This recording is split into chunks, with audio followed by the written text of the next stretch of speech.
Welcome. What do Brad Pitt, Morgan Freeman, and Rob Lowe have in common? Well, they're not on our show tonight. They're not going to appear on our show. However, we do have a very special guest tonight on Screen Time with Doug and Kyle. What do movies, TV, and video games have in common? It's Screen Time with Doug and Kyle.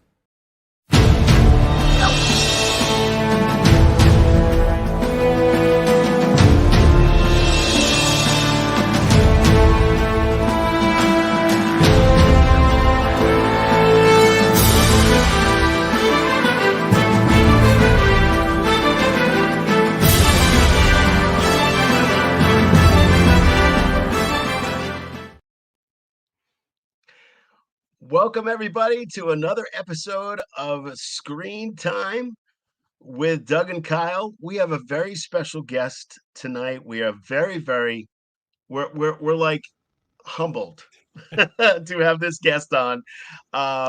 We've been talking for a little while, like kind of online, but we have, and I want to make sure that I say his last name right. I've been practicing it for about a day and a half. So we have Ed Mehler. Am I correct? Am I right, Ed? Is that how you say that your last name? Mehler. Mehler. See, there it is. No relation Ed to Mehler. Norman See? Mehler. Right.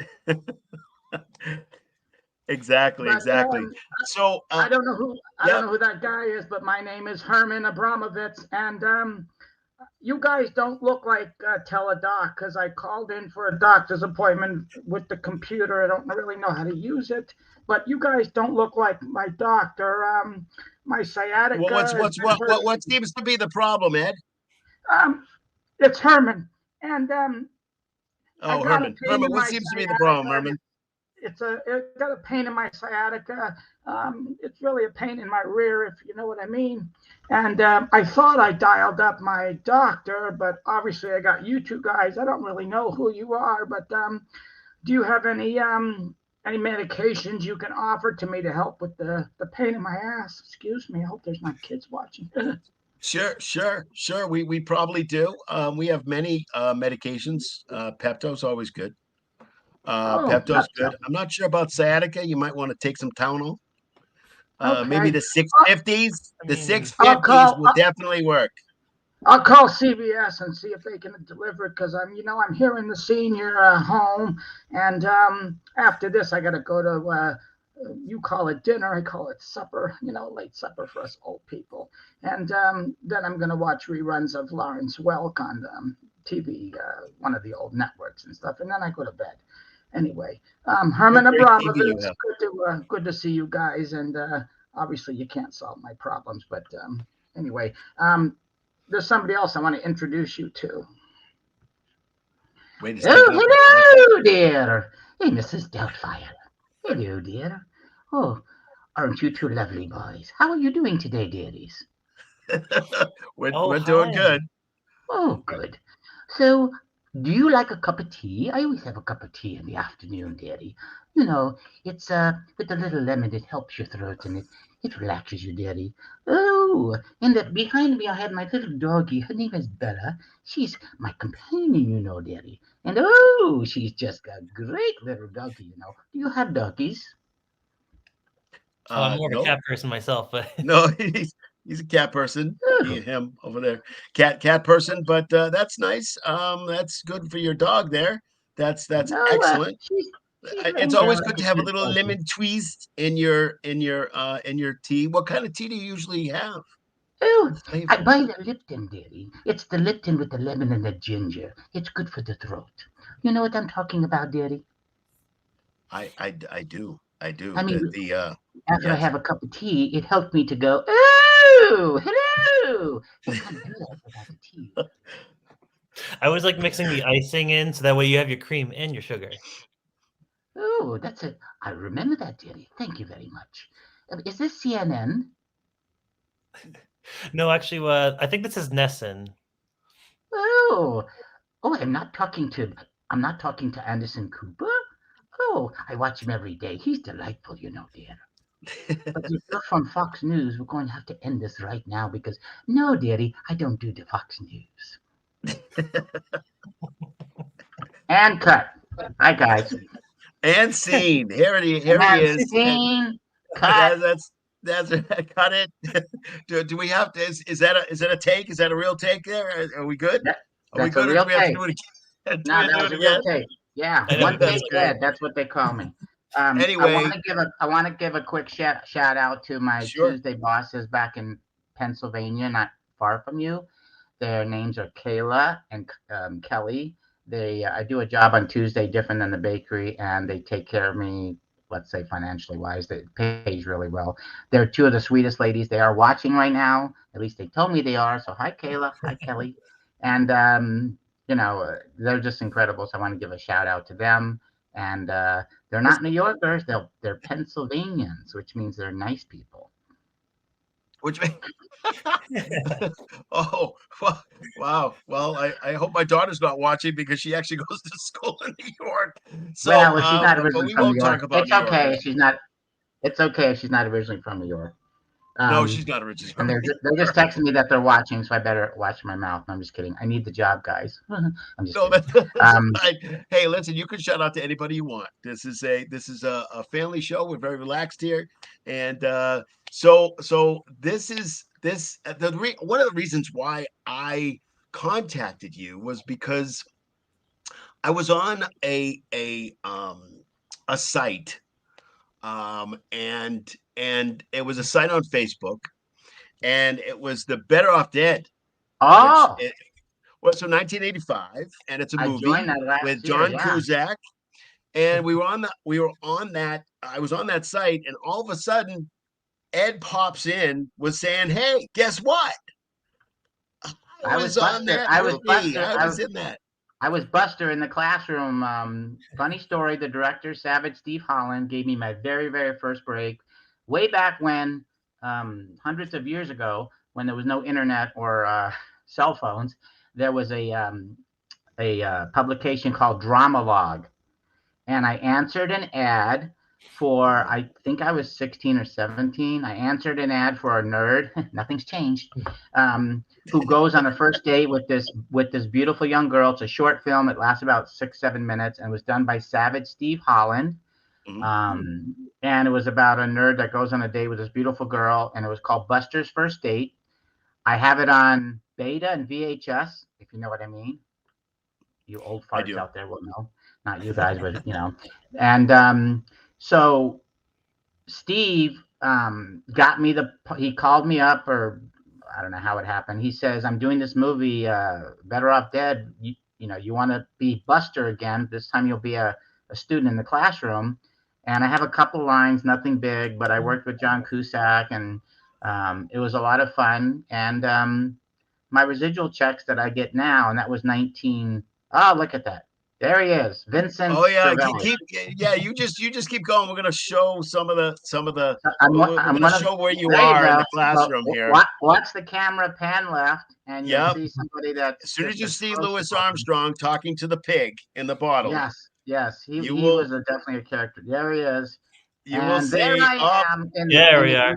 green sweater. I mean, geez, green sexiest sweater, man alive, right there. glasses. There he is. There I am with the sweater, and we laugh at his stupid jokes. And he asked me to come up to the board, and only 3 people And go do up the to the math board problem.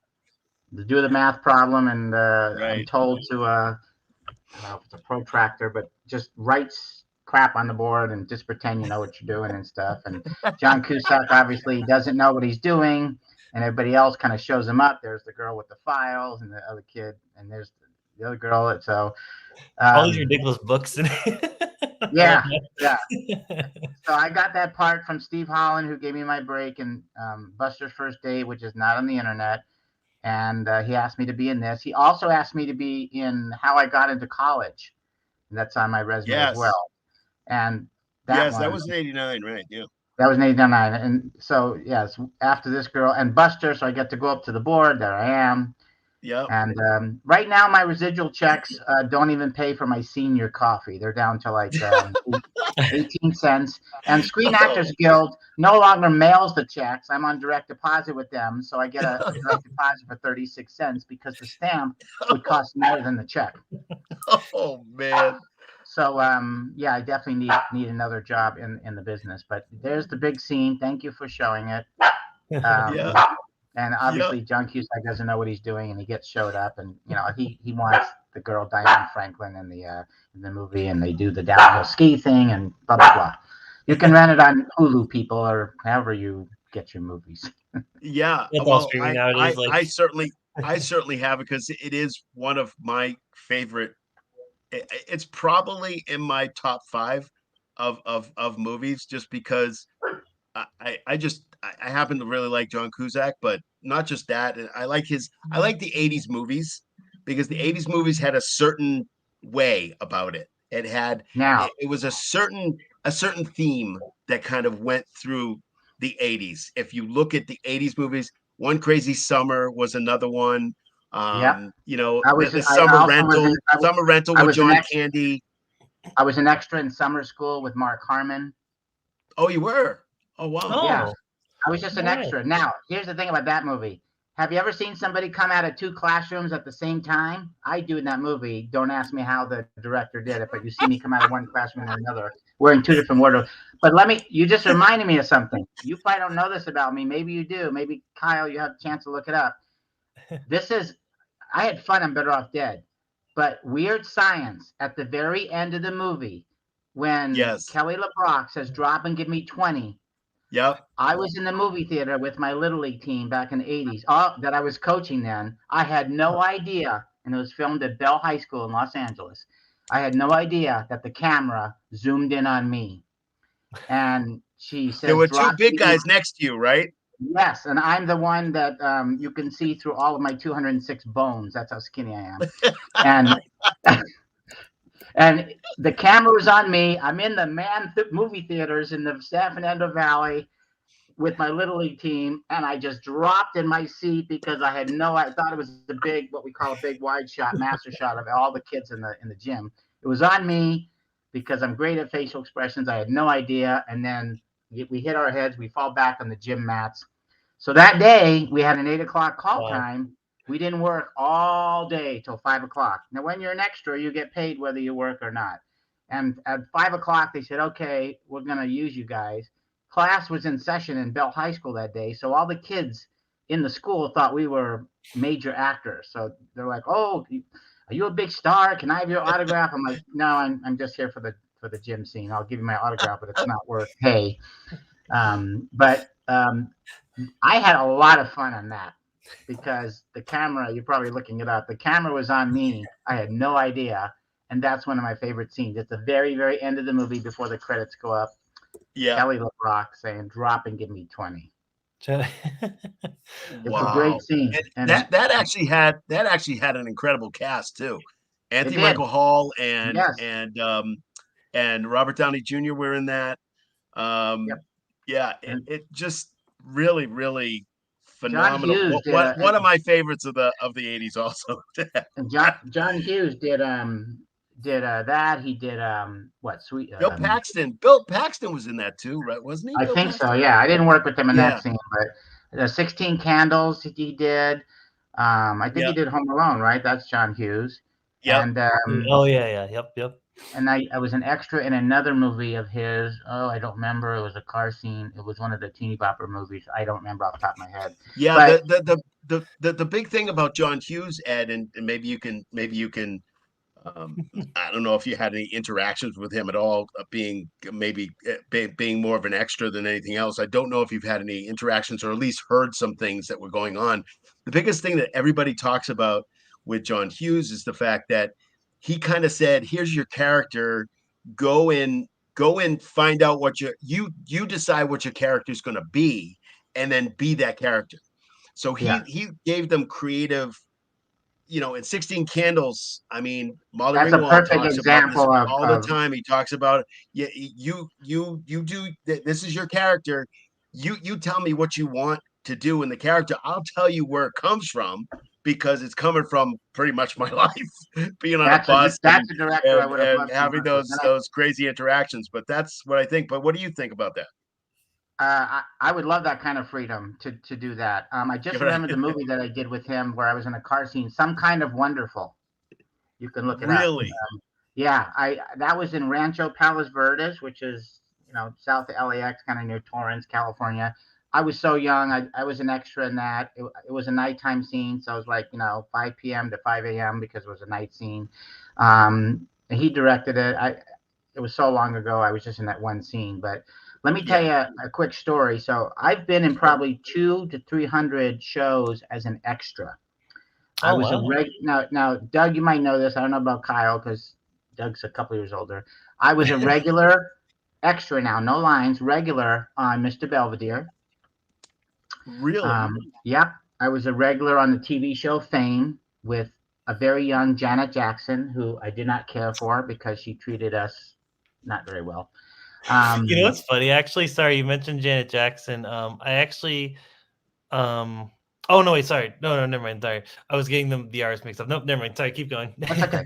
I've been on Trapper John MD. I've been on Dallas. I've been on Silver Spoons. I've been on Family Ties. All those as an extra, and that's where I continue to fall in love with TV. All of my other friends between takes would be playing. Doug, you might remember this, backgammon in the corner. To them it was just a paycheck. I'd be standing as close as I could to the director and watch the relationship between the director and the cameraman, and I just sucked it in like a sponge. And Doug, do you remember the show Simon and Simon? Of course. So I was at this. I worked one night on the Santa Monica Pier. It was January. It was cold and I don't think it was raining. But we didn't have cell phones then. And the name of the casting company for extras was called Central Casting. They still have it in Burbank, California today. I don't need to do that because I'm a big time actor now. I'm just kidding. I don't need to do extra work. I have no desire to do extra work. But so we would call in to Central Casting every day and get our assignments for the next day if there was something in our age range. And like 20 people would go to this payphone and they said, Ed, Arnie wants to talk to you. Come to the phone. And this was on the Santa Monica Pier. We weren't working at the time. I never worked that show. We got paid for that night, Simon and Simon, but they didn't use us. And Arnie says, Ed, tomorrow you're going to go to Burbank Studios. You have a one-day gig. It's stage 15. The working title of the show is called The Goonies. I said, oh, God, what is this? Hold on. Kyle loves the Goonies. Oh, yeah. So this is a great story. This probably tops any of my acting parts, although I was an Airwolf. We'll get to that later. So I go to Burbank Studios the next day, and I'm walking through the lot, and I'm thinking it's a one-day gig, and they said, you're going to be a stand-in. I don't know if you guys know what that is. You're going to be a stand-in for Corey Feldman. You're about his height. You're about his build, and there's two sets. There's the two sound stages. One's going to be the pirate ship, the one you're on, Ed, and that's going to be directed by Steven Spielberg. And I went to a payphone during a break, and I said, Ma, what's the matter, Eddie? Shut up. I'm working on the Goonies. Steven Spielberg knows my name. I can't believe it. Anyway, it was an 8-week gig. And a stand-in stands in while they do the lighting and the grips do all the sets and all the stuff. And the cast was Josh Brolin, Sean Astin, Corey Feldman, Martha Plimpton. They were all under 18. Per California labor law, they had to go in the trailer, on the lot and get their education every day. I don't know, 4 to 6 hours. And we stood in. I wore a members only jacket because that's what Mouth wore in the movie. That's Corey Feldman. And while they lit the scene, and Steven Spielberg directed us, no lines. And one day when they built the waterfall, it was 5:30. The kids had to go home, the little kid stars, and they said, we need somebody to test the water slide. And I raised my hand. I had on a t-shirt and jeans. It was in Burbank. I lived in Northridge, and I'll tell you why in a second. Oh, Burbank's a nice area. I like that. Yeah. Yeah. and I lived about 20 minutes away, but it's an hour with traffic. Don't get me started with LA traffic, God. So I went down the waterfall in my clothes, got to the bottom, and this is I'm sorry, I keep saying waterfall, water slide. I apologize, water slide, not a waterfall. Yeah. You're not in Hawaii, Ed. It's a water slide, and I went down, and my contacts fell off my eyes as I went underwater, and I was Mr. Magoo without them. And I didn't say anything to them because I love the job.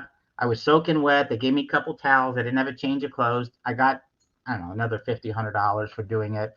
It's called a water check, whatever. I drove home blind as a bat. And so that was fun. And then later in the shoot, a couple weeks later, Steven Spielberg, who every morning when we walked into the soundstage 15, he said, "Hello, Ed. Good morning." I'm like, oh my God, the guy who made E.T. and Jaws knows my name. God, in Yiddish, it's called cavelling. It's like, oh my God, I'm cavelling this guy. This guy knows my name. He says, "Help yourself to bagels, cream cheese, whatever." I'm like, "Oh, thank you, Mr. Spielberg." And I'm like, oh my God, I was dying. And he says to me, you know the movie, right, Kyle? Are you talking about the Goonies? Yeah. Yes. Oh yeah, of course I do. Yeah. It's been a while since I've seen it. I've been talking about the Goonies for 29 minutes, Kyle. Yeah. Sorry.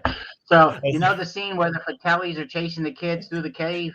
Yeah. Yes. There's a scene where the mother and Ramsey and the two guys, Joey Pantoliano and Richard Davies or whatever his name is, he's chasing the kids with a gun, and they drop the gun, and they fumble the gun, they pick it up, they drop it, they fumble it, they can't. Those are my hands with the gun.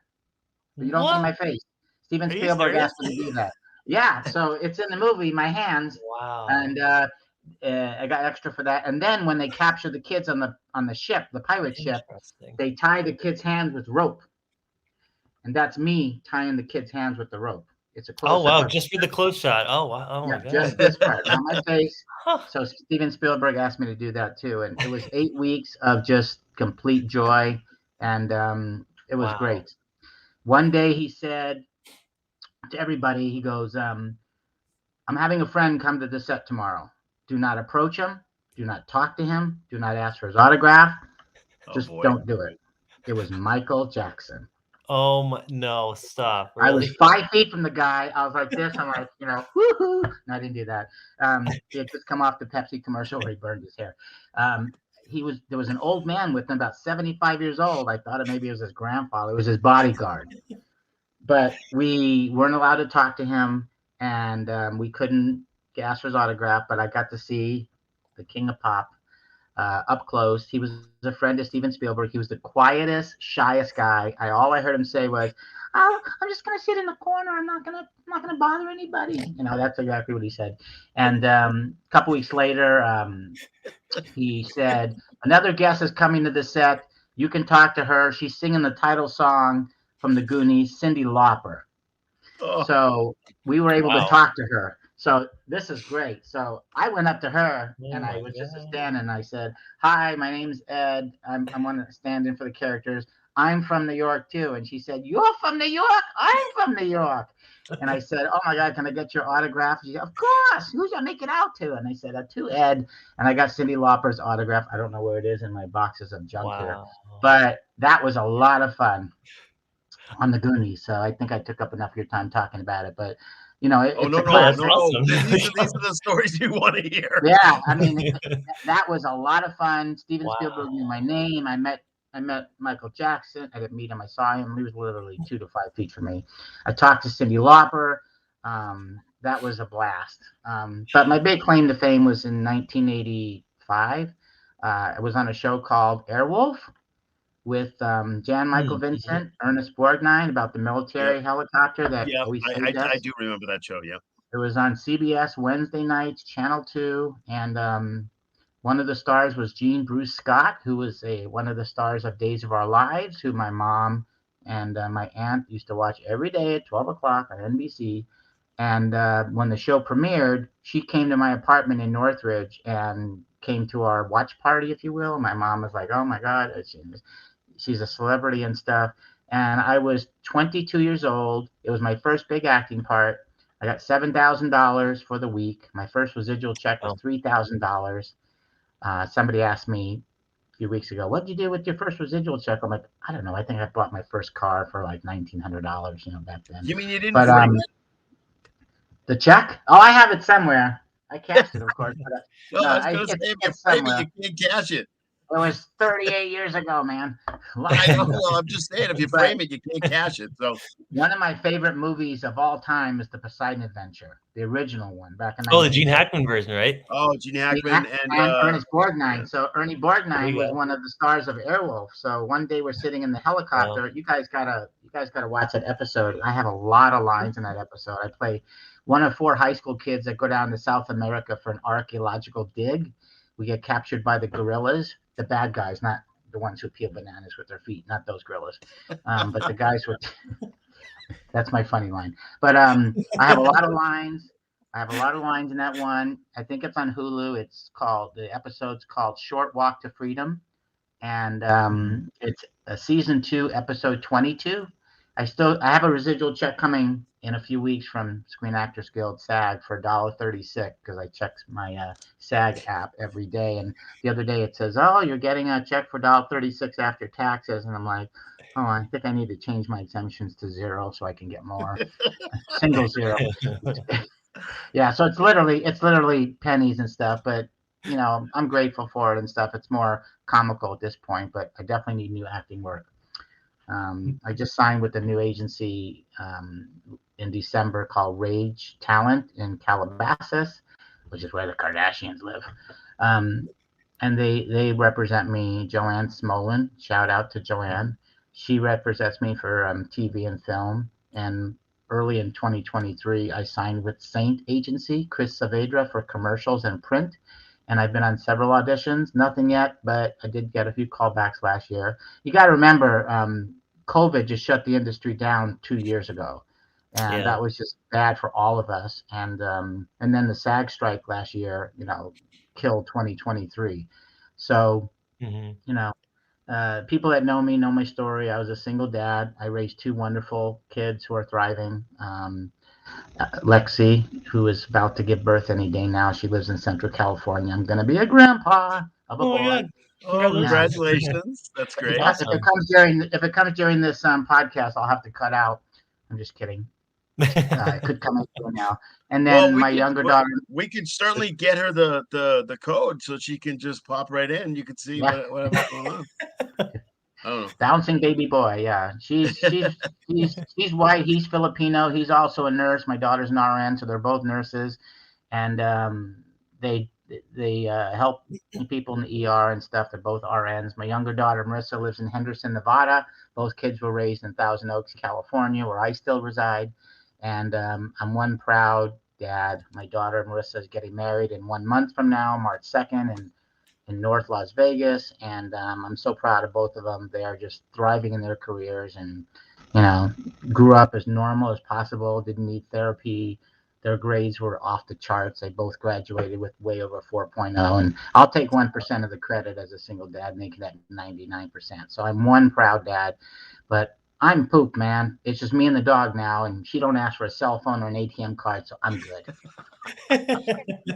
Well, I have a daughter in college, so I know exactly kind of what you're talking about. We only have one, but it is what it is. Well, my Um, kids did FAFSA, federal aid. They did it yep, on their own. All I had yep. to do every year was pop in my 1040 income thing, and they just sent me on one quick link. And I'm just mentioning it because I didn't have to do their loans. They did it on their own. They're that intelligent, that smart, and they have loans that they're paying off, but they got their own loans and grants on their own. They knew how to do it, and they're you can see on all my posts, I brag about them. They're beautiful and smart, and hey, they're our future. So I did okay. Oh, Yeah, nice. no, it It's hard certainly raising sounds like kids, especially today. It's hard. it is. I mean, It is. I'm no parent myself, but I'm a teacher of a bunch of crazy 3 and 4 year olds, so I totally get it. At least from Oh that yeah, perspective. I actually did yeah, that too. I did that yeah. too for about I 17 years, but I, I I've pity been you in both. entertainment. I've been a disc jockey entertainment guy for 30 years. So doing bar mitzvahs and weddings, mostly bar mitzvahs. So I did a lot of that. So I've always wanted to be an actor. Never got there. One of my favorite actors is Billy Crystal. Oh my He gosh. he was the one that had that incredible story. He had an interview a long time ago. It was in the 80s. I was a teenager, and he said he grew up in a small house, a small two-story in Long Island, Yeah. and he said his he shared a room with his brother, and his brother's his that room was the hat and the coat room. So they used to do when they came over, everybody came over to the house for it was Passover and Thanksgiving and whatever. And his room was the hat and the coat room and the cane room. They used to put the hats and the coats on, and they used to get up on the coffee table and start doing these skits. And Billy said, look, and his uncles used to lick and put dimes and nickels and quarters on his forehead. He said, if I had $2.50 on my forehead, I knew it was a good night. Yeah. And this is just it was just like, wow. I mean, just watching this guy and watching how he treats his kids and stuff like He's that. one I've always wanted to do that. he's one of a Um, kind. He's just one of a kind. Yeah, absolutely. I've always wanted to do that. But what it comes down to is really I went to college, didn't get a degree, but went back, took myself back to Emerson, learned about the industry, learned about radio, learned about TV. Actually, I don't think you know this guy, Ed. Really more of a local guy to hear. But is a guy named Rex Trailer. And Rex Trailer did, Mm. it's local guy, Connecticut, more of the Northeast, Yeah. Connecticut, Rhode Island, Massachusetts guy. He actually did a show called Boomtown. He started this probably in the late 50s and Mm. went all the way through. Has his own. He since passed away, but he had a TV course, and I took that course, and it was incredible. It was fantastic, just learning about TV from a veteran TV guy.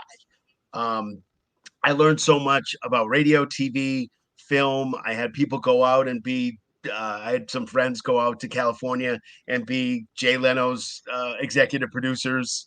Wow. The guy, Lou Schneider. Do you know Lou Schneider at all, Ed? He Just that it he's a sounds he's Jewish a to me. yeah, I think he is. He grew up right across the street from my grandmother on the same street I grew up on. He was one of the executive producers of the Raymond show. I don't know if you know that. It's I can't remember it now. Raymond Burr? No. It's Raymond. Everybody loves Raymond. That's the Oh show. Oh, yeah. Ray That's what it's Romano. called. Yeah, yeah. Yeah, Ray Yeah. Romano. Yeah. Ray Romano comes from his comedy. And he's one of the directors. I grew up right across practically down the street from the guy. I never even knew it. But I've always wanted to do that, but I went a different direction. Um, I And that's I was okay. out there. Yeah, I was out there entertaining in front of 200 to 500 people pretty much every weekend and doing weddings and bar mitzvahs, and it was really fun. Well, let me tell Um, you, Billy Crystal. I love the guy, and my favorite character that he does is Fernando Lamas. So oh yes, when he says stuff yes. like you look You marvelous, look but you Kyle, you really look marvelous. You look marvelous, and I love that. And just to follow up to what you said about when he grew up on Long Island. So I grew up on Long Island in a town called Glen Oaks, which Oh, is cool. near Little Neck, Great Neck, Long Island yeah, Expressway, blah blah blah. yeah. Lived in I the know it. Bronx from 62 to 66, moved to Queens in 66 until my dad passed away in 72, and then moved out here to California early 73. But we had, I don't know what you call it, duplexes or something, where another family lived upstairs, we lived downstairs. And Right. upstairs, we became very close to them. They weren't family. Their names were Ray and Bess Mound, Mound. And Bess would play the piano. And one day she says, "You guys are really funny. We're going to do a talent show." So we did a talent show. I think I sang "Raindrops Are Falling on Your Head." Raindrops are falling on Oh, my yeah, head. yeah, yeah. And, you know, I was 8 or 9 years old. And that's where I fell in love with entertaining people. And, I tell people this, and I know they believe me. I don't do this craft for the money. The money is good, obviously. Minimum wage for Screen Actors Guild actors is $1,100 a day, plus residuals, whatever. I already have 2 jobs that allow me to have a roof over my head, thank God, and food in my mouth and gas in my car and stuff like that. I do it for the passion, the craft of creating the characters. Obviously, I'm a funny guy, but I can do drama too. But it's the craft of creating characters and the land of make believe. I've always loved it since I was 8 or 9 years old. I'm not doing this for the money. The money comes with the fame, if you will, but that's not my driving force, and it never has been and never will be. Just the creation of the characters, like you mentioned, Sean Hughes. Create the character, tell me what you think it is, and stuff. And somebody ever said that to me, I'm just going to go off and just create the best character within the storyline and stuff. But I've done a bunch of short films that have made it through film festivals in the last few years. I've played a therapist, a neurologist. I don't know why I keep getting doctor roles. And on my acting reel is Fetus Nation, which is kind of a controversial short film where I play kind of a Groucho Marx, kind of a comedian guy. If you've seen my acting reel, you saw the scene. But I can do almost anything. So I work at a bakery 6 days a week, and there are these bunch of guys that come in. They're older gentlemen that are retired. They're wealthy, yet they're humble. And they're like my second family. They come in every day and they sit next to the bakery. There's these table and chairs. One of them's 94 years old. His name is Jerry. He was a behavioral analyst, still has all of his faculties. I entertain these guys every single day with my comedy and stuff. One of them, his name is Bob Case. He's in his 70s, went to USC years ago. He was Casey Stengel's business manager and Mickey Rooney's manager. And he went to Ryan O'Neal's funeral the other day. He's went to James Caan. He was very close with James Caan, went to his funeral. He knows a lot of celebrities. And he says to me, "You are the funniest, most undiscovered person I have ever met." He warms my heart. It's only a matter of time before I get my break. But when he says, I do the 69 New York Mets lineup for him whenever he requests that I do it. I'm not going to do it now. But he goes, Eddie, he calls me Eddie Mehler. Eddie, give me the 69 Mets. And I do it for everybody, and it's hysterical. Lindsey Nelson, I do Lindsey Nelson, which was the play-by-play guy for the Mets, if you remember back in the 60s. And they're so good to me, these guys. They're all retired. They sit there, they talk about the world, politics. I pass them by, I throw my jokes at them and stuff like that, and they love me, and that's my audience, and that's how I keep my craft going. Even though I'm working at the bakery, I'm the muffin man. I don't make the pastries, I deliver them. But anyway, you see on my posts, I post frequently about working at the bakery and stuff. I know I saw you lip syncing on one of your reels when you were at the back of the bakery. Yeah, I do that a lot. So the baker started at 3 a.m. and I start at 6 a.m. and I'm not a morning person. Never have been, never will be. Unless I have an acting part, I could be at the set at 6 a.m. be wide awake because that's my happy place, is being on a set. But the bakers come in and I say good morning, and they're like, good morning, make us laugh, say something funny, whatever. And I'm like, I need my coffee, please, cream and sugar, and then I'll do whatever you want.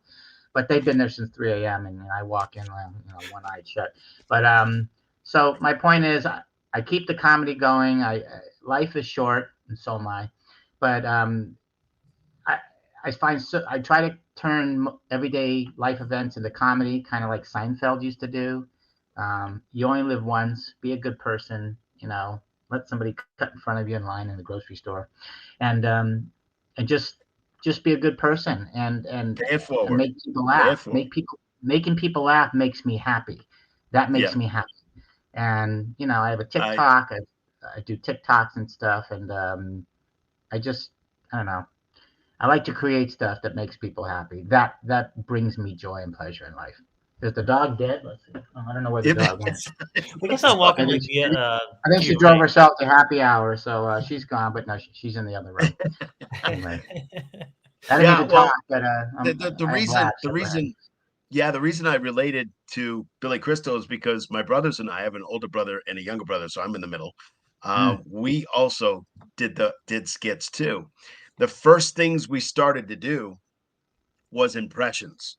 And we used to watch old TV and then just start to get, we just, I don't know what it was, but we started to have an ear for voices, and so we started to do the voices. And when you, and I don't know how I do it. It's just something that kind of happens. Mm-hmm. um and we used to do skits too. So we used to watch, All in the Family, for instance. We used to watch All in the Family, and you know, you just kind of, I mean, the two main actors, Gene Stapleton, was just phenomenal in how she did stuff, and just getting her down just a little Oh, bit. Archie! Will you stop calling on me, head Archie? Just understanding how she does things and how she talks is just such a great thing. He'd be And like, then it what, just, for what, some just reason, go we get just me got dinner. it Just down. go get me dinner. Oh, Archie, I'll be right back, Archie. Yeah, exactly. Michael and Gloria, I'm coming over for dinner. Please be nice. Please be nice to them, Archie. Edith, I'm in my chair.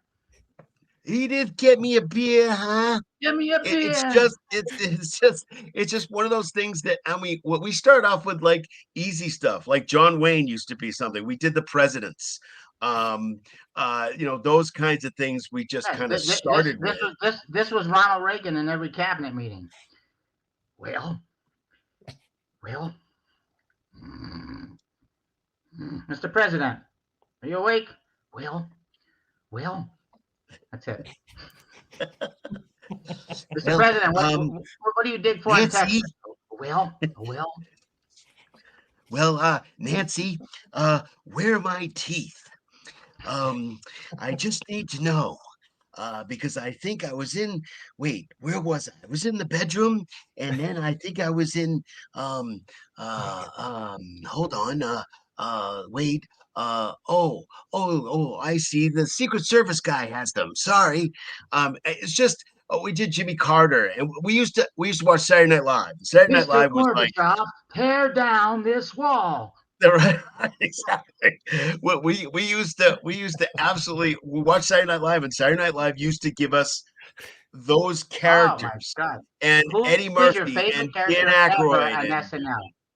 Who is your favorite character ever on SNL? And you only get one. I'll ask both of you, and then I'll tell you mine. Oh. You get one. You get one actor. I know it's a hard question, but you only get one choice. it is a hard question when you're talking about, like, You want me to go first? 50. Yeah, you go first. Good. Yeah, At least that's 15, all you. almost 20 years of SNL that I Phil watched. Hartman. Phil Oh, Phil Hartman. Hartman. He's a good actor. When he was the anal retentive carpenter who would build, he was a carpenter, he'd build something. And now when we clean up, we open the trash bag and we carefully dust the wood pecks or the wood dust into the bag, and we put it into the bag, and we fold it once, and we fold it twice, and we staple it, and we gently throw it in the trash. I was dying. And he did Frank Sinatra, with Sinead O'Connor, What do you think, bald head lady? But I love Phil Hartman. I know Eddie Murphy was great, and Belushi and Aykroyd, but Phil Hartman to me was awesome. And unfortunately, he died in Encino in that double murder. His wife killed him and stuff. But that was my favorite. Who is yours? He was on how I got into college, right? I think he played one of the I didn't do a scene with him, so I people don't know. studying for the SATs, the SAT coach. One of the I don't SAT coaches. I don't remember that scene. I know he was on a TV show for a long time. Yeah. News or something news or something. Oh, was it News Radio? News Radio. Yeah, something like that. But yeah, News Radio. There was so many good characters on Saturday Night Live. Sherry O'Terry with what's his name? Anyway, they were the morning people in the morning talk show. But Phil Hartman to me was the best. To me. Yeah, no, that totally makes sense. And just So talented. So Mhm. talented. I don't know what he was like as a person. Every time he got interviewed and I saw him, he seemed like a really nice The person. So, range that he but had was amazing. The range that he could do was what impressed me. right, Mhm. right, totally makes sense. So, Kyle, do you have Yeah. your do you favorite? have one favorite, Kyle? Oh, it's hard. I mean, I do have a lot of favorites, but I've always been a big fan of Will Ferrell. I think he's Yeah, just one that's of my. perfect. That He's was the guy I was thinking of. Will Ferrell with Sherry O'Terry in the morning talk show. But Will Ferrell is awesome. I always liked his Alec Trebek. It was very simple. It wasn't like it was funny because it was you could tell it was his own version, but he just made it work. It Yeah, was just yeah, he was always annoyed, like because Alec Trebek was always like more, at least in the show, he always seemed yeah. like he had more of a laid back personality on Jeopardy when you saw him. But when you saw Will Ferrell, he was just always annoyed at either Sean Connery or Burt Reynolds, and that That dynamic that I was a always great loved. that was a great sketch. Yeah, Potent potables. yeah. Now you know Who's the what? notables Just for write 200? anything. Yeah, yeah. That was great. All right, Doug, you're up. Yeah, I have a real hard time because I mean, I love Eddie Murphy. Eddie Murphy was there. I really the two things that came up were basically three different people. One was John Belushi when he did the samurai, the Yeah, samurai baker. It was just, I mean, you can't do anything like that today. no, But in those days, it was so much easier to do that. But it yeah. was just so funny because he was such a physical comedian. He was just a physical Oh actor yeah. that he would just, I mean, he would move his eyebrows, move his, He was I mean, he was very unbelievable in funny in Animal Animal House. House. In Animal House, he was great. Yeah. Animal House, he was Mhm, fantastic. mhm. So, but the other two that really kind of struck me was when I think it was Steve Martin and Dan Aykroyd when they did Two Wild and And Crazy crazy Guys. guys. Yeah. Yeah, I just love that, and of course Billy Crystal being on, he also did Fernando, Yeah. when he was on SNL. So him Yeah. doing Fernando is just fantastic. Him and Running Scared with Gregory Hines. Hmm. Oh, love that movie. Love that Yeah. movie. It's just so funny in that. I think that was with Jimmy Smits before his bar mitzvah or something. I think. Possibly. But just that just means he's young. Yeah, that's basically my kind of There's so many to choose three from. guys. But again, Mhm, I watched Will Ferrell. I have a hard time watching it today. I Hmm. don't really know why, and maybe it's Hmm. because I don't think it's mhm. really that funny anymore. Maybe Yeah. because there was more creativity in the 70s and 80s. You can get away with so much more, so many more things in the Yeah. 70s and 80s than you can Will get Ferrell away is with good, now. but I thought Phil Hartman was great. You Phil know, Hartman was fantastic, absolutely fantastic in he anything could he be did. two Actually, completely different characters in the same 90-minute show, and it just is very, very impressive. So I kind of, you know, embodied my character type after him as far as the range of stuff that I can do and that he can do. What a sad ending to his life though, because I he know, would have been great into horrible. his 60s and 70s. So. Yeah, horrible. Mhm. But what I wanted to do was I wanted to Yeah. ask you what would actually be, and maybe you don't have one. What would be your dream role? Um, And I don't. It could be a hard question. I mean, it's no, not no, maybe no. an That's a easy great question. question. Um, And do when you Harry have a met dream? when Harry met Sally, I would love to star in a romantic comedy and kind of be like the Billy Crystal character in When Harry Met Sally, That's um, a great movie. because I'm a Virgo and I get emotional at weddings and I don't go to that many funerals, but at my daughter's weddings I was crying and stuff, and um, I would love to do a romantic comedy. It would give me a good range of emotions and a character type that I could do in a movie. That that would be something I would love to do. I mean, I can do horror movies. One of my other favorite movies besides Avenger was the original Halloween movie of 1978. Oh Slasher. yeah, So good. Kyle I loves could watch those. that on AMC over and over again. Mhm, But I mean, I'm not the biggest horror movie fan. I like horror movies, but in answering your question, I think a romantic comedy I would love to do. Somebody, I have a lot of followers on Instagram, a lot of them, and one gal, I think she used to be a cheerleader for in the NFL, but she's now an actress, and she keeps wow. telling me to do a Neil Simon play, Chapter 2. I think it's called Chapter 2. She says Really? you would be the perfect character in that. She keeps messaging me. She's a great lady. She keeps messaging me on Instagram. Chapter 2, that's you. That's your character type. You can do that. You ought to do theater. Blah blah blah.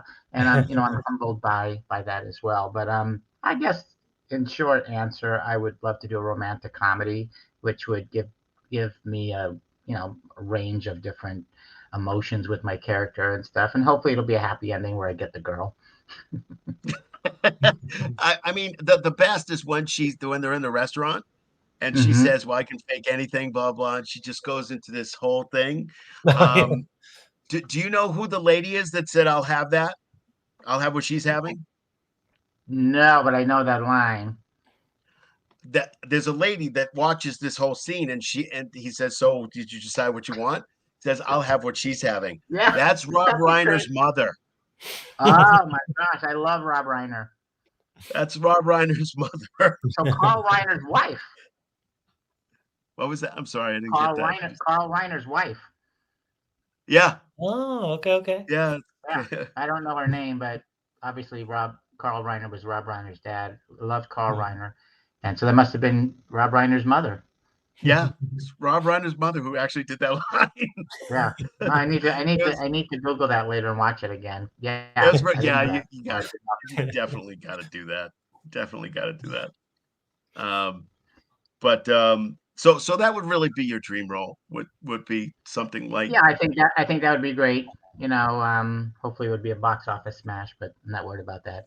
But yeah, that I think that'd be a lot of fun to do because it would probably have the ups and downs, the range of emotions that an actor needs, happy times, sad times, tough times, and like romantic comedies are. And I got to have the funny part of a character. I mean, I can do drama too, but as long as there's a funny part of a character, because that's me. I mean, when you're an actor and you get an audition, I get asked this all the time. What kind of acting do you like to do? You do anything that comes up.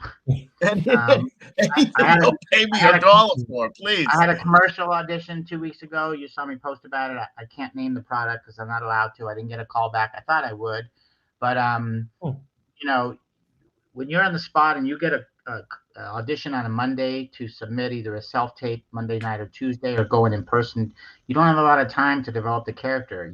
You get the lines if there's lines. Sometimes there's no lines. Sometimes there's just facial expressions, which are my specialty. But Here's my pen. Yeah, you have to create these characters as they come in. I have two wonderful agents who I mentioned earlier, Joanne and Chris, who are working hard for me each and every day.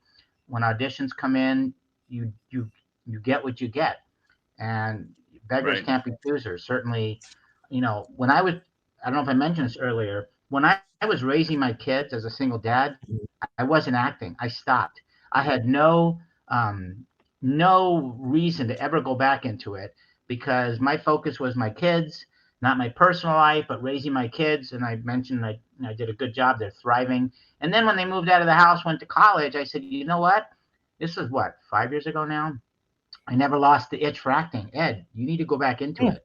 And, I wrote a heartfelt letter to Screen Actors Guild because I had stopped paying my dues in the 90s because I never thought I'd go back into it. And the fees were $3,000 to get back in. I didn't have that kind of cash. I won't tell you what my amount was that they reinstated me, but it was a lot less than $3,000. And so I got back into nice SAG. So I'm union for the last 4 or 5 years. I know. I saw your union card. I wrote a letter. I'm good at writing letters. Yeah, thank you. I saw you held up your 2024 SAG card from on Instagram. I think you took a picture. You know what? I'm more proud of that card than my cool. debit card. My debit card has my money on it, but I'm more proud of my SAG card. I just love that. I feel so important with that card. Not that I need to feel important, but I'm very proud of it. Let's just put it that way. But I wrote a heartfelt letter to SAG, and they said, it's going to take about 3 months. your situation will go in front of the board of directors with you. And then January, I think, of 2019, made me cry. They said, we're reinstating you. Your story is unique. It's different. And, we'll get you in. You just have to pay X amount of dollars. And, the next paycheck, I got back into the union. But when you're anything, you can get. And obviously, I can't play the young kid anymore. I was in Airwolf. I was 22 playing a 16-year-old. Not anymore. I've grown into the grandpa, doctor roles, young whatever. It's a different character type that I am, and it's okay because we all get older and faces change and looks change and stuff. But you'll take whatever you can get as an actor. I'm not, Bryan Cranston. I'm not other people that can pick and choose their scripts. I may never get to that point, which is fine if I never do. I just want to act, whatever it is. And if you look on my IMDb page, I've also been in a couple of music videos years ago. I didn't get paid for them. One of them, and tell me if you don't know these guys, Ronnie James Dio. Anybody remember Dio? Yeah, yep. Sounds familiar. Ronnie Yeah. James Dio. He was hardcore. Yeah. But if you Google or go to YouTube, Ronnie James Dio, "Last in Line" is the name of the song. I'm in that one. No lines, but I'm a teenager locked up down in a cellar and playing a video game. You'll see my facial reactions. And then a week later, somebody said to me, the Dio people recommended you for another video from the Footloose with Kenny Loggins. Do you want to do it? And I said, yeah. Went to downtown LA and worked overnight. And I'm very proud of this one. It's called I'm Free. It's one of the songs in the movie Footloose. Yeah, Kenny Loggins does it. Yeah. Kenny Loggins and cool. Oh my God, what's her name? Virginia Madsen. Beautiful. She's beautiful today, and she was, stunningly beautiful back then. But basically, it's a music video of the song, and he plays a character that breaks out of prison. He's looking for Virginia Madsen. The police are after him. It all takes place in about 4 minutes, guys. And I play a kid on the street who taps him on the shoulder. I got a picture of Madsen, and I'm like, follow me. And I'm proud of that. Paid for it, but I had a good-sized part in it. And it's called I'm Free. And it's on YouTube, the official video. And I did a couple of music I videos. found it actually. Yeah, right well, here. Let me see if I can get it up here actually. Yeah, he's got instant access. Yeah. I wanted to ask you at least. I don't know if Kyle has any questions. I know I'm kind of. Oh, sorry. I don't know if Kyle has any questions, but my last yes, question I have a couple, but whenever you guys are ready, yeah. Yeah, my daughter has been acting for a long time. She has my personality. Not that my wife doesn't have a good personality, because I think she's watching right now, so I should definitely say that she has great personality. But I didn't say that, or you're in the doghouse. Yeah, right. Exactly. You see where I'm sitting right now? I will be sitting here for the rest of the night. So that's not going to happen. But so she's a drama major. She's actually at Hofstra University in Long Island, and she's studying drama. Where the New York Jets train. Yeah.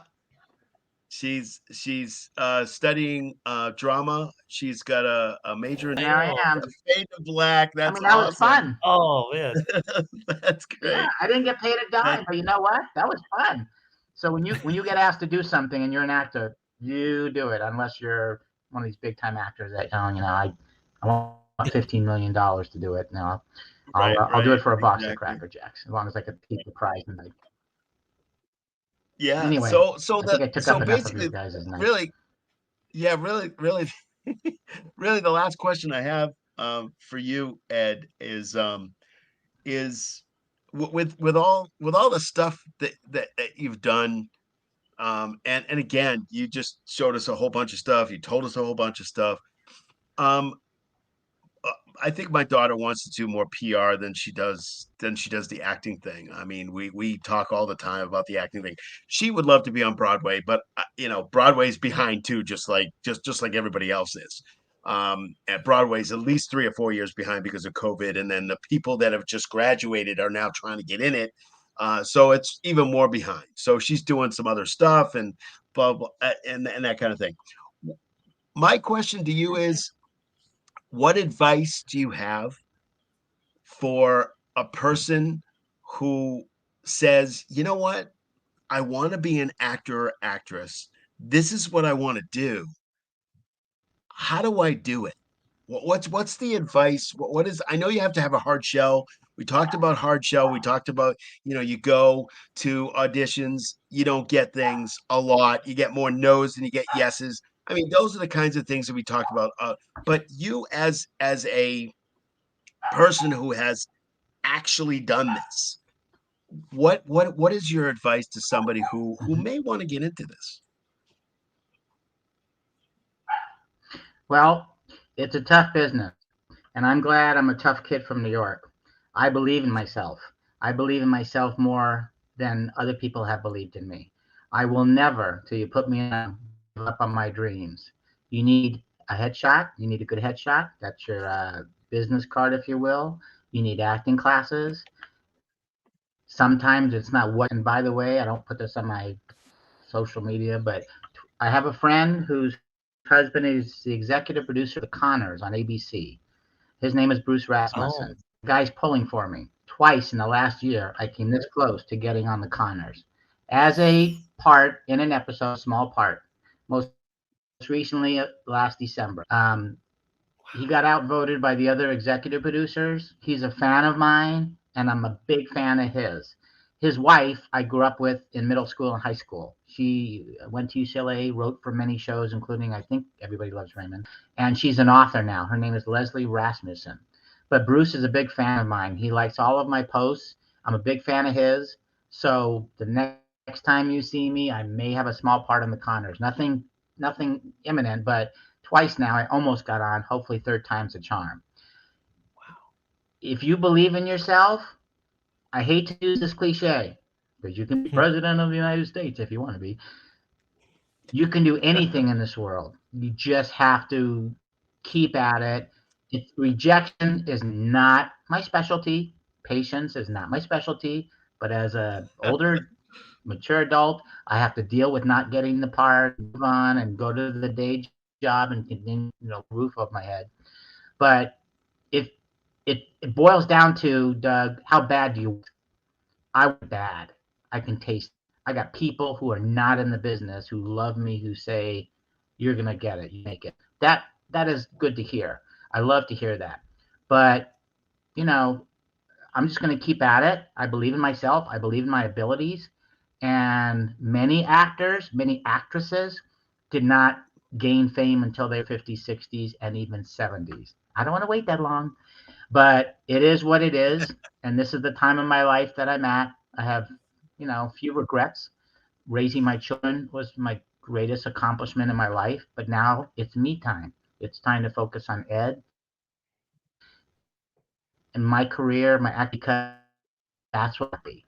When I'm on a set, when I was on a set as an extra, all those 200 shows, when I get an acting part, God will again soon, that is my golden ticket. That is my Disneyland. It gives me such elation and such euphoria to be on a set. I can't even describe how happy it makes me. Oh, it pays well too. It's not about the money for me. I told you earlier, it's about the craft. So my advice would be, don't give up. Believe in yourself. Don't let anybody tear you down. I have relatives on the exes side who said, "No, you're too old. Why are you still doing this? You'll never make it." You'll be the last person I call when I do make it, okay? So I ignore stuff like that. I have a high level of confidence. Yeah, I mean, geez, I mean, those people will have to tell I'm on TV, and then, oh, you're on TV. Yeah, you didn't get a call because you didn't believe in me. I have a high level of self confidence. You only live once. Used to tell my kids, keep the pedal to the metal, keep your foot down on that gas, and don't give up. And I hope I answered your question. I know I rambled a little bit, but believing in No, yourself, you doing that the was things it nailed perfect. it. takes to get yourself in position. I have two good agents that believe in me highly. I haven't done anything recently that big, but that doesn't mean my next break can't come in the next 12 hours. I could get an email tonight from tomorrow and get some things. You have to be on notice 24/7. You have to be able to act quickly with auditions. I can do that. I thank God that both of my jobs, I have wonderful bosses who allow me to kind of stop in my tracks Flexibility. and I go to Hollywood if I need to. And I'm grateful, yeah, because a lot of people can't leave their jobs for auditions, and that's a big problem if you're an actor and you can't go because sometimes you literally get a couple hours notice. It Right. hasn't happened lately, but it's happened to me in the past. So I'm grateful that I have people in my lives who are pulling for me, the people that employ me. They want nothing more than for me to make it. And so I have a lot of support, if you will, on that end. And so that helps a lot. But never give up on your dreams, no matter what it is in life, because you can do anything. And I'm a prime example. That's Wow. Does that fantastic. answer your And question? no, it 20 minutes absolutely later. answers the question. Absolutely It's a 100% tough answers the business. question because I totally believe in that. It's a tough I'm business. moving You more have to have toward thick skin. have to have a Yeah. hard shell. Got to be that turtle. I'm moving more toward, getting into speaking to people, motivating, talking about adversity and stuff like that. I really want to get out there and do that. I've done that a little bit. I really want to make it into more of a business kind of thing, but I don't necessarily want to do it because of the business. I want to do it because I want to give back. It's time for me to give back. So that's Yeah. kind of why I'm doing it. I've want to talk to college kids. So that's kind of what I'm talking about. But it's the same kind of thing that I was, kind of talking to my daughter about a It little doesn't bit. matter what the Um, career is. Just believe in yourself. yeah, exactly. Mhm. Exactly. Work That's hard. actually more than half the battle. That's 80, You know, 85% of it. So I'm 61. I am not a religious person, but every morning I wake up, I thank God. I'm alive. I'm well. I'm in decent health. And today is another opportunity to reach for the stars, and I could make it today or tomorrow. You never know. And every day is another golden opportunity. And when you're an actor or an actress, you're one small break away from reaching the stars. I don't mean being a big star, but I'm one break away from, breaking through that door. And I realize it, and hopefully it comes sooner than later. But I'm going to keep at it until that day comes. absolutely. And one thing I ask you, please don't forget about us because when you become that person, when you get on that show that you want, when you get that role, we want to have you on again when you're available. We had a great time. Hopefully, hopefully it's I don't Hopefully know it's if sooner than later. Hopefully in 2024. Your mouth to God's ears, guys. Your mouth to yes, God's ears. Let it yes, happen sooner absolutely. than Hey, later. listen, we're praying for you over here, so we're I definitely praying for you. appreciate it. I appreciate it. Yeah, Kyle, I don't know if you have any last questions or any questions for Ed because I know I kind of took over the episode a little bit, so I'm sorry.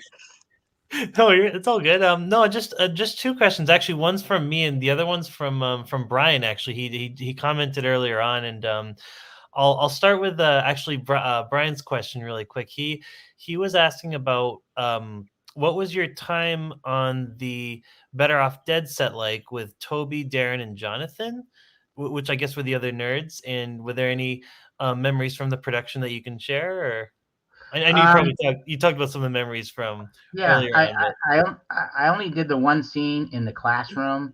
Um, I mean, the other nerds were great. I mean, they were great actors and stuff. Mhm. I was only on. I think we only did it one day. We're at Whittier High School in L.A. It was at night that we shot it. Um, and like I Did you said, do that? I got that role from Buster's First Date, which is what Steve Holland, Savage Steve Holland, that was his breakthrough thing. He gave me a break on Better Off Dead. By the way, there's a guy in Kansas City who has a place. I hope he's watching now. His name is Jim Bellini. He has a place, a pizza. It's called the Pizza Place in a suburb of Kansas City. He has a Better Off Dead memorial wall, and the Oh, guy he's a Wow. great guy. He's a huge Better Off Dead fan. He he wants me to come to Kansas City and spend a weekend and bring people in and we can talk about the movie and stuff. But last year he sent me a cast sheet, CAST, the cast sheet from the movie, and said I would be so honored if you would sign it next to your name, Buster. And I signed it. I had it sent to the bakery because I don't give out my personal address because you never know. So I signed it and yeah, that's true. I sent it back. Um, And there's another guy named Brian Keel. He might be watching too. He's in Pittsburgh, Pennsylvania. A big fan of the movie. He sent Oh me no, the that's him. movie. That's him who asked. Yeah. Oh, Brian, yeah. I know. I Yeah. don't know him personally, but Brian sent me a poster, and said, "Would you be so gracious as to sign it?" He even sent me a Sharpie marker. He said, "You can keep the marker." So I signed it and I sent it back. The movie poster. He follows me on Facebook. He's a big Better Off Dead fan Wow. as well. The movie was, you either liked the movie or you didn't, and there are a lot of people who love the movie, but there are a lot of people who just like, that's not my kind of movie. Um, Yeah. I thought it was okay. It was kind of funny. I was only in the one scene. Of course, a lot of the movie takes place on the slopes when Lane is, trying to get the girl and stuff like that. I was just in the classroom scene. I was, gracious enough to be asked by Steve to be one of the nerds and go up to the chalkboard and stuff. But we worked for a few hours. I didn't work on it for a week, so I don't have that many stories about it. But I was honored and privileged to work on it and stuff. And hopefully, I accomplished the part of Buster, which is a really ugly looking nerd. Did you do the cafeteria scene too, or was it just that one You scene? know what? I can't find that scene in the movie, but Yeah, I because did that I scene. thought remember it's when Lane goes up to the skier guy and says, "I'll ski you anytime, anywhere, any place," and he Yeah, sets it and I up, and tap all of a him on the sudden he says, shoulder. just between you and me," and he Yeah, sits down. And he go, Lane Meyer. The guy goes over the loudspeaker saying, Lane yeah. Meyer, it's going to be at the K-12. I think I that think I that was see you me. come over and go like this and pat him on the shoulder. Right. Yeah. But the last time I saw the movie, I couldn't find that scene. I don't know if I didn't have the full clip of the whole movie and stuff. But yeah, that is me. But if you also Google how I got into college, which Steve also gave me a Yep, part in. Funny yep. story, real quick. I know we're out of time. I was an extra in that movie. Keep going. We don't care. I was an extra in that movie. And I was embarrassed because I had been acting before then, but I needed the money, so I was an extra. Steve says to me, he always called me Edward. Edward, what are you doing here? First day, and I said, "Oh, I'm just an extra." He goes, "Oh, okay." And the guy who did the scene, it was in a diner in Pasadena. The guy who did the scene, a nerdy, heavyset guy, hurt his ankle during one of the rehearsals, and he couldn't continue. And Steve says, Cool. "Edward, come here. I'm going to upgrade you from an extra to an actor." And I signed the contract, and I Wow. got my own trailer. And my Right extra friends are place, like, right "Ed, where are you time. going?" I'm like, "I don't need you guys anymore. I got my own trailer. Just continue playing backgammon."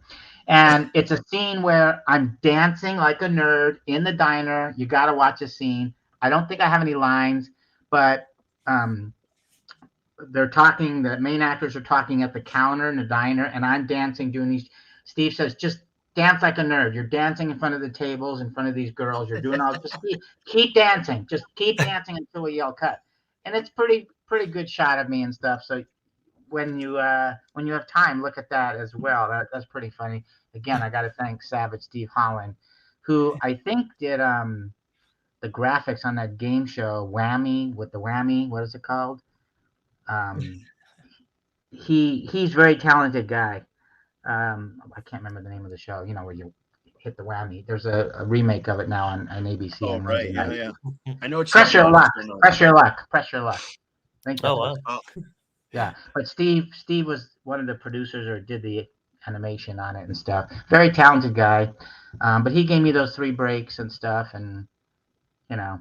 But Better Off Dead was fun. I don't have a ton of stories about it, but I did work with John Cusack. I knew who he was at the time, and I'm like, oh, I'm in the same scene as John Cusack. Did you have another question, Kyle? Oh yeah. yeah, Do you have yeah. any? So I was gonna ask, like, what's your favorite kind of like medium to like act in? Like, what I was like, what kind of like do you prefer like like if you had to choose, if you could choose any medium, like that just like your favorite kind of experience, like would you choose plays, music videos, movies, short films? Like, what's your favorite kind of like thing to act in general? Well, they're all good. They're all fun, but my preference is to get on a sitcom on TV. Oh, okay, Um, okay. to not become an Archie Bunker, but Just to be a character on a sitcom every week, whether it's one of the members of the family, the next door neighbor, weird guy, or whatever the character is, the funny guy. I would love to get on a sitcom and just be in everybody's living room every week. Um, that would be my preference. I went to Cal State Northridge, CSUN. I was a theater arts major. Unfortunately, I was not able to graduate, embarrassingly, because I had to go into the work field, and we needed money, my family. But I was a theater arts major. I graduated high school as a drama major, went into theater arts, learned the background of theater with the lights and stuff. I worked on a few plays and did the lighting and stuff. And but theater is great. I would love to do live theater, and I would love to do a play, but right now my preference is either TV or film. And Okay. We'll see. That would be my preference. I almost got on the Connors, I told you. Yeah, that's I right. That's know right. it looks like it might come down the road, so we're we're gonna Well, be this praying for is you their guys here. last season, and due to the SAG strike, they're only doing 10 episodes. Normally, it's 18 to 22 episodes Oh, a season Gotcha. for comedies. 18 to 22 episodes per season. But this is their last season.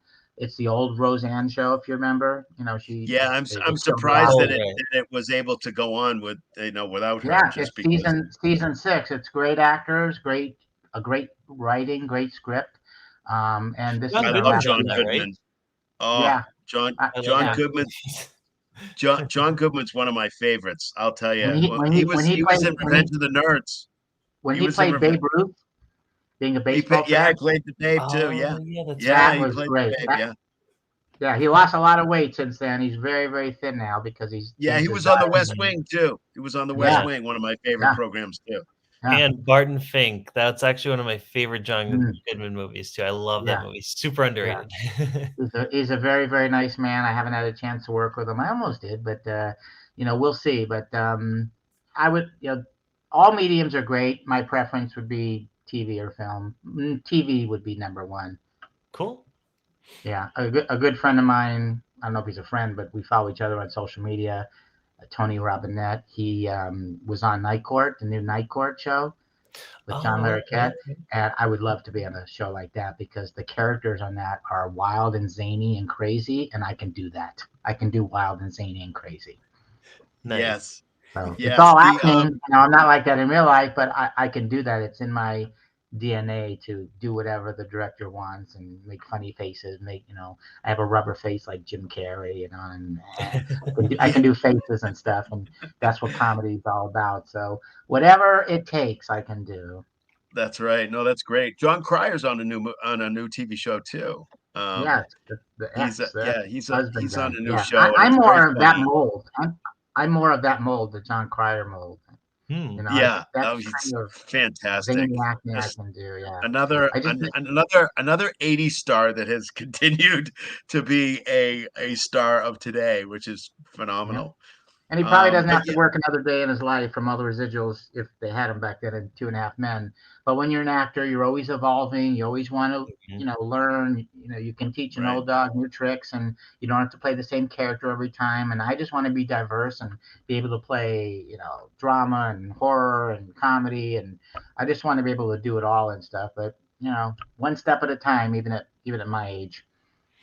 There you go. Absolutely. And I'll tell you, do you have anything else, Kyle? Because I mean, I don't want to keep that too long, but No, no, um, I I'm think sure I'm we're down good. to one It viewer. was we a don't great typically have a conversation. time limit here, so That's right. we could. I'm sure you could talk for hours about it, but we'd love you to talk for hours on it. Yeah, that's okay. Um, The most but important you have thing, any? I fed the dog before we went on because she'd be barking at me otherwise. So all I have to do when we're done is feed myself.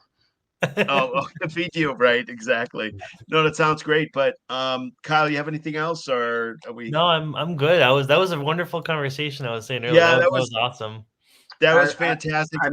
I'm honored and privileged that you guys gave me this opportunity, and I thank you so much. And we'll continue to follow each other. And this was a blast, and I hope we had more than one or two viewers. I'm just kidding. Oh, Yeah, we actually, yeah, we there were like viewers we like actually did actually we actually probably the did most because viewers we we've can had. see some of the comments Oh, that really? people Oh my Yeah. gosh! are commenting. Yes, so there are some people that are watching. I know that, Oh, which is really wonderful. Will wonderful. I be able to put this on my YouTube page for the future that people can watch?